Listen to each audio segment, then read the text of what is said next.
Hello again everyone and welcome to this new video. Today we're talking about American equity indexes again, and we're going to test our strategy on different indexes using a rotational portfolio. So before we start, don't forget please to subscribe to our channel and activate the bell so that you don't miss any new content.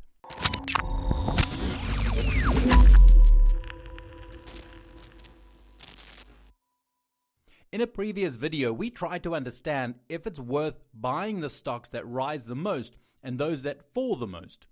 So today we're going to see if it's worth trading the more lateral stocks. So the ones going through a laterality phase, more than the other stocks in the same index.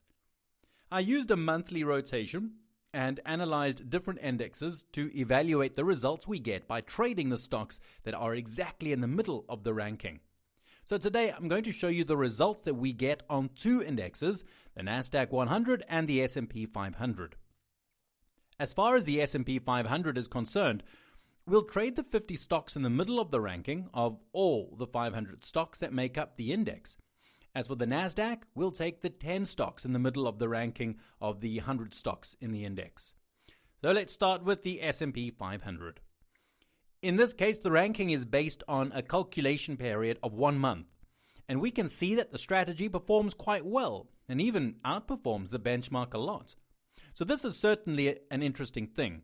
However, the system went down a lot during the COVID pandemic, as expected, in the most acute phase here, and it performed poorly during the subprime mortgage crisis, so the global crisis.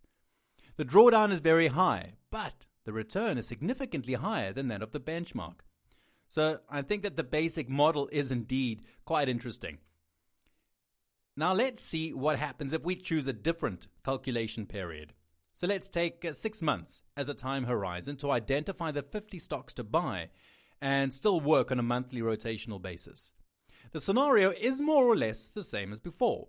The drawdown is slightly higher and the returns are slightly lower, but the equity curve is still quite good, apart from a few bad periods.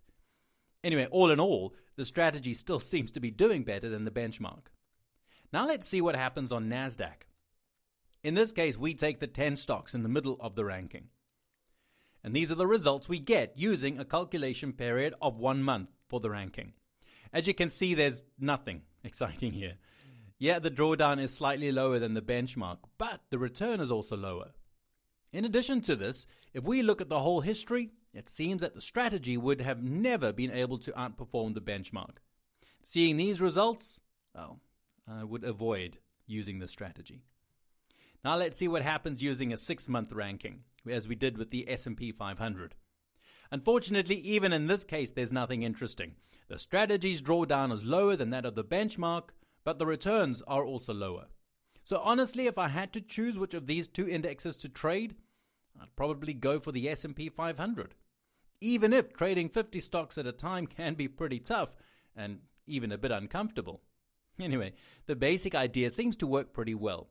And that's why it could be interesting to give it a try and see if by trading fewer stocks, it's still possible to get some good results. I invite you please to subscribe to our channel and click on the bell to stay updated on our new content. If you want to delve deeper into the beautiful world of trading systems, click on the link you'll find in the description on this video. It will take you to a webinar on how to build your own trading systems. That's it for now. Goodbye, and we'll see you next week.